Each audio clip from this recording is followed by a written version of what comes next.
There's a cage we're all born into, not one of iron bars, but invisible walls. You can't see it, you can't touch it, but you can feel it every time you hesitate, every time you hold back the words you wanted to say, every time you shrink yourself to fit someone else's version of possible. And here's the catch. Most people never realize they're trapped. They call it being realistic. They call it playing it safe. They give it nice, polite names like responsible, humble, or normal. But what it really is fear dressed in logic. A belief you adopted so long ago you forgot you had a choice. A quiet voice that whispers, don't bother. You're not smart enough, not strong enough, not one of them. Let me ask you something, and I want you to really think about it. Who told you that you couldn't? And why the hell did you believe them? Maybe it was a teacher, a parent, a failure, or maybe it was you. You tried once, you got burned. And somewhere between disappointment and regret, you decided, this is just who I am. But what if that decision was the cage? What if you've been carrying the key the whole time? Because here's the truth nobody ever told you. Limiting beliefs don't show up wearing warning signs. They show up in habits, in patterns, in moments where you flinch from your own potential. And once they're in your head, they sound just like you. I'm not a leader. That's just not how I'm built. People like me don't do things like that. No one else has to hold you back when you're doing it for them. But I'm not here to blame you. I'm here to wake you up. Because that cage, it's not locked. It never was. We get so used to carrying certain weights, we stop noticing they're heavy. You know what I'm talking about, the hesitation before you speak, the excuse you reach for before the effort, the way you downplay your own dreams before anyone else has the chance to laugh. That's the weight I'm talking about, and it doesn't scream, it whispers constantly, play small. Don't get your hopes up, it's safer here, but here's the problem. Safety isn't the same thing as freedom. And comfort isn't the same thing as growth. Let me tell you something real. There was a man in India, Dashrath Manji. He lived in a village separated from the nearest town by a mountain. His wife fell sick. He tried to get her to a hospital, but she died before he could, because the mountain stood in the way. So he picked up a hammer and a chisel, and for 22 years, he carved a path through that mountain. Alone, mocked, ignored, he didn't care. They called him crazy, they said it was impossible, until the day he proved it wasn't. Dashrath made the impossible shorter by 63 kilometers. One man, one belief, one breakthrough. Now tell me again what's stopping you. Let me guess, I don't have the time, I don't have the money. I'm not built like those people.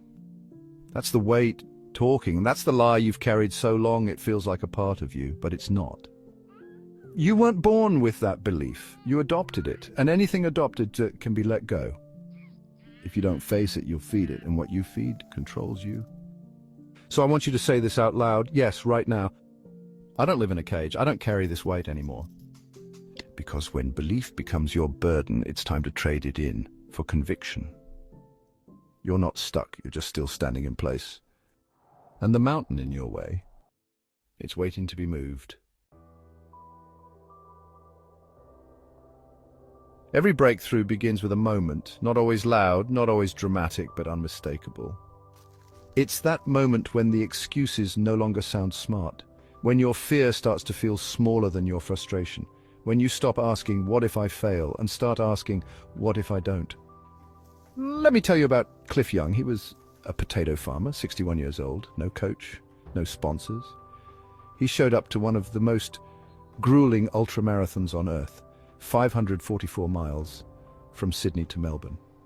Everyone laughed. He wore work boots, had no formal training. No one thought he'd even make it through the first day. But Cliff didn't know the rules. He didn't know that you were supposed to run for 18 hours and sleep for 6, so he just kept running. While others slept, he moved. While others rested, he shuffled forward. And when it was over, he didn't just finish, he won by 10 hours. He shattered not just a record, he shattered an entire belief system. Everyone assumed it was impossible. Cliff never asked, he just did it. And that, right there, is where the shift happened. When you stop believing what's reasonable, when you stop checking if your dream is approved by the crowd, when you stop waiting for permission to be extraordinary. So let me ask you right now, What rules are you following that were written by someone who gave up? What limits are you living under that only exist because nobody ever questioned them? Every limitation has a crack, every ceiling has a weak point, and every lie about who you are can be rewritten with truth. But it starts with one decision: refuse to be reasonable. Not reckless, not naive, but unreasonable enough to say, I know what they said, I'm doing it anyway, that's the moment, that's the break. Not when the crowd believes in you, but when you finally believe in yourself. Before your mind believes, your body has to feel it. You want to change your life, change your state. Your beliefs are wired into your nervous system. They're not just thoughts floating around. They live in your posture, your breath, your habits, in how you show up when no one's watching. Stand small, breathe shallow, speak quietly, and your brain hears one thing: we're not safe. But lift your chin, roll your shoulders back, breathe deep, and you send a different signal: we're ready. Science backs this up. Harvard research found that holding a powerful posture for 2 minutes, arms wide, chest open, spine straight, can raise your confidence hormones and lower stress. Your mind follows your motion. Motion creates emotion. You want courage? Don't wait to feel it. Act it.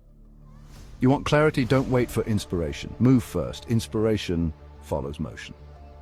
It's not magic, it's physiology. W. Mitchell was a man who lost most of his fingers in a fire, then broke his back in a plane crash. And still, he built a multi-million-dollar business, became a mayor, spoke to thousands. You think he waited to feel ready? You think he waited to heal his fear before he acted? No. He learned something the hard way. Your circumstances can paralyze your body, but only you can paralyze your will. When your mind is spiraling, change what your body is doing. Stand like someone who wins. Walk like someone with purpose. Speak like someone who's done hiding. It might feel fake at first, but so did your limiting beliefs, and you believed those for years. If a lie repeated often enough becomes belief, then so does truth, so repeat it. I was not built to shrink, I was built to rise. Say it again, louder this time. I was not built to shrink, I was built to rise. Because right now, you're not just thinking differently, you're training differently. You're giving your nervous system a new command. I'm not my past, I am my power. That's how it starts, not with a miracle, but with momentum. There comes a point when you're no longer just chasing a goal, you're defending a future. Because what's at stake isn't just one dream, it's who you'll become if you don't chase it. You've already met the voice in your head that says you're not enough. Now meet the part of you that's ready to fight back. That part has been buried under years of doubt, covered in the dust of failure, silenced by the loud opinions of small minds, but it's still in there, waiting. And when you wake it up, you don't go back. Let me tell you about Karoli Takac. He was the best pistol shooter in Hungary. Olympic gold was in his grasp. Then a grenade exploded in his right hand, the hand he used to shoot. Everyone said his career was over, but he didn't argue, he didn't debate, he just vanished. And for months, in secret, he trained himself to shoot with his left hand. 10 years later, he won Olympic gold, then did it again. He didn't let a career-ending injury define him. He used it to reinvent himself. That's what this fight is about. It's not about avoiding failure, it's about refusing to be owned by it. Your fears have been loud, your hesitation persuasive, but here's what you need to know. Every time you act in spite of fear, you're not just building courage, you're building evidence. Evidence that you can be trusted with your own potential. Evidence that your past is not your future. Evidence that the fire in you burns hotter than the voices around you. That's how belief is built, not in a moment of inspiration, but in 1,000 quiet decisions to keep going. So what are you building right now? More doubt or more proof? This isn't a game anymore, this is your becoming. So take the doubt, take the fear, take the pain, and use it. Say this now, and say it like you mean it. I will not be reduced by my fear. I will rise because of it. Again, I will not be reduced by my fear. I will rise because of it. This isn't about motivation, it's about identity. And today, you pick the version of you who folds, or the one who fights. This is it. The moment where you stop preparing and start becoming... The door has always been there, but now, for the first time, you're reaching for the handle. And I need you to hear me when I say this. There's nothing wrong with you. You are not broken. You're not behind. You've just been running someone else's software, a belief system written by fear. But fear doesn't get to be your author anymore. You do. You want to change your life, then stop negotiating with hesitation. Burn the backup plan. Step forward like the ground was made for you, Ed. Because it was. Let me show you one last story. Arunima Sinha. She was thrown from a moving train, left broken, crushed, lost her leg.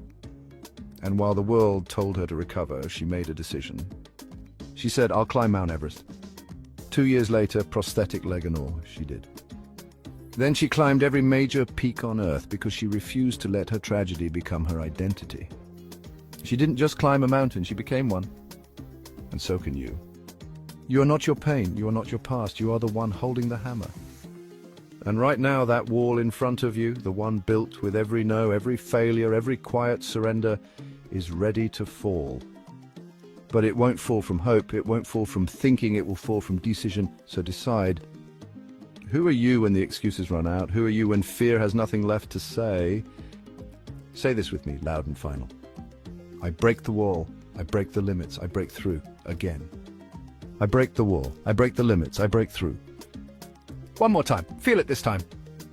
I break the wall, I break the limits, I break through. Because that's what today is, not a day of more information, not a day of watching others rise. This is your day. The day you stop playing along with your limitations and start writing a story they'll never forget. Now go, take the step and don't look back.